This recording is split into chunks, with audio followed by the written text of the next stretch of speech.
Hello, my name is Brian Vannoy, and I'm doing a book review on a book entitled Teaching Geography. If you are a school teacher of some kind, elementary school, middle school, high school, and you are teaching geography in any way, then this book is for you. It's for you to read. A little bit of background before I begin the review on the book itself as well as the author. Teaching Geography, the third edition, was published in 2014, so just not too long ago, several years ago. So most of the content is up to date. Phil Gersmehl, who is the author, he has a lot of experience both in the world of education as well as in the world of geography. He taught at the University of Minnesota for a number of years, teaching geography, and he's been a part of quite a few different organizations and unions and institutions that are education-based or geography-based. He's been a consultant. He has a lot of experience in geography and in teaching, and so he's got some clout behind him when he's writing these things. So let's get into the book. So some of the main ideas of the book. Phil, he starts off the book by talking about how oftentimes when we think of geography, we think about looking at maps, right? Looking at maps, memorizing place names, taking quizzes on geography terms, things like that. His goal of the book is twofold. One, he wants to dispel that notion, that false notion that that's what geography is. And two, he wants to teach us as the reader, the teacher, how to teach our students what geography really is and how to do geography, how to be geographers in their daily lives, both where they are in life and down the road as they eventually begin their own careers and their professions. So with that, the big idea is that geography is in everything we do. Geography is how we make decisions both individually, both within communities, both within as well as within society. For example, he gives a few examples, and I've thrown in some twists of my own. So a few examples of this is we make geographical decisions all the time about where to go shopping. For example, tomorrow I'm gonna go shopping at Smith's because it's right over there, over going shopping at Costco or Macy's. One, I don't have a Costco membership, which I did. But I don't. But it's also just further away, and so is Macy's and a lot of other stores. Smith's is just more convenient. It's physically a lot faster for me to go there. So there's a reason, there's a geographical reason why Smith's put their store there, probably because of its proximity to BYU's campus and a market of people there.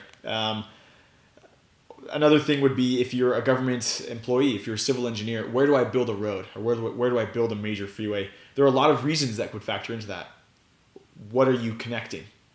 Oftentimes, a freeway or a road is connecting major places to cities, for example. It facilitates trade. It facilitates the movement of goods. Understanding the places around us and the condition of the place, the human condition, who lives there, what else is there, what environmental factors are in that place. Those are things that we subconsciously think about when we make decisions, and they're all centered on geography. And so the goal of this book and the main idea that Phil Gersmehl is trying to get across is how can we teach our students how to think geographically, how to be analytical in making decisions. And so with that, a few strengths of the book.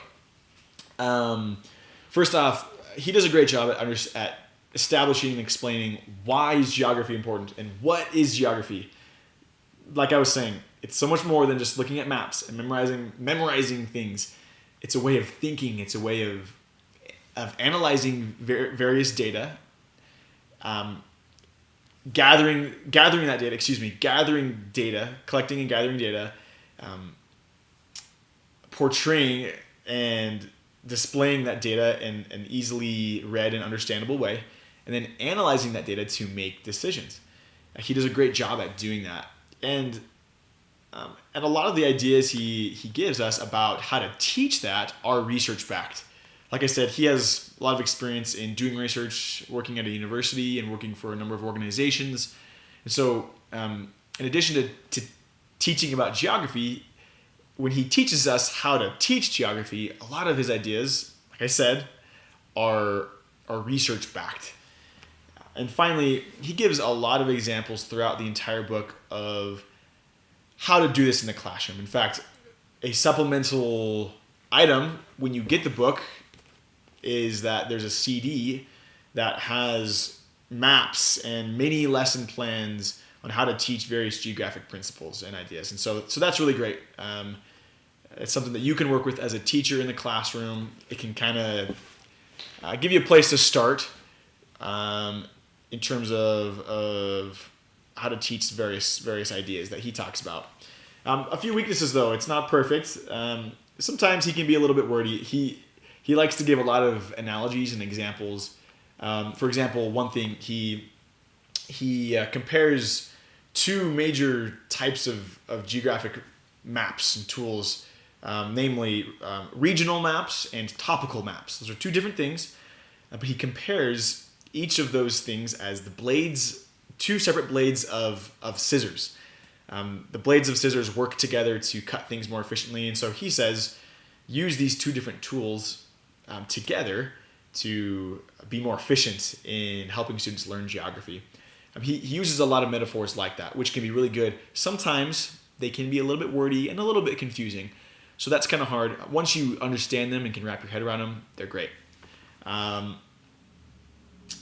Let's see here. His examples are geared towards all grade levels, and so he spends a lot of time talking about how to teach geography, including in elementary schools, which is great. I'm a secondary educator, and so for me, I'm more interested in the secondary side of things, and so that could be viewed as a weakness, just depending on where you're coming from.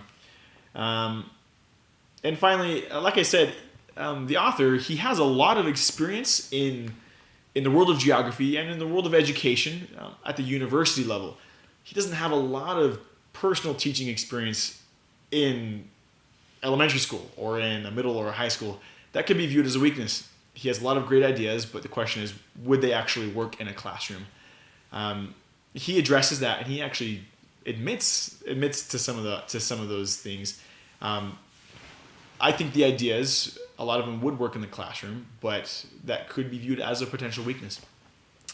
And so with that, the book's greatest strength, to kind of start wrapping this up, the book's greatest strength is that he really teaches to higher order thinking and higher order skills. That's his focus, and he wants to equip us as teachers with some of the skills and tools necessary to do that in the classroom. And with that, within the social studies classroom, he does a great job at showing how geography can be intricately tied to other social studies. For example, economics or biology, or not just social studies, but other topics in general, the language arts, music, and how you can use these different disciplines to reinforce each other. And geography is a connecting link between those things. One way that you could do this would be in the classroom, would be to present students with a challenge. You are a settler in a new place, and you need to build a settlement. Well, how do you decide where to build a settlement? Well, let's say you're teaching 7th grade Utah studies, and you're a Mormon pioneer, and you're deciding where to build your settlements in Utah. What I would do is I would present my students with a few different ideas. One, a major factor playing into where you build a settlement is, can you farm there? Can you grow crops? And so, our students aren't professional farmers, and so I'm going to give them some data. I'm going to give them some information on what's required to grow some cash crops in Utah. For example, what kind of soil do you need? How much water do you need? And so, with that, I would show them a map. I would show them a map of annual rainfall in Utah. You'll see the darker areas represent places with more rainfall than the lighter areas. You'll see that correlates largely with the Wasatch Front, which makes sense. then I'd let them, with that and using other tools, I'd let them make some decisions. Where would they build their settlement? Maybe even give them a chance to name their settlement, have some fun with it. Finally, once we've gone through that activity and I've helped them learn how to think geographically, how would you build a settlement based on an understanding of the environmental science and the biology behind and geology behind the place of Utah. I would then compare where they chose to build with Utah of today. You'll notice that the freeways and major cities of Utah largely correlate with places of greatest precipitation in the state. And I don't think that's a coincidence. And so I'd want to help my students understand and see that correlation. Overall, this is a great book. I'd highly recommend it. Like I said, there are some weaknesses, and it can be a little bit wordy, but I'd recommend it. It's fun. He's pretty conversational, as much as you can be in a book, but it's easy to get through. It's 300 pages, so give yourself some time. But if you want to teach students how to be geographers and how to do geography well, beyond just rote memorization, 2 thumbs up. Highly recommend it.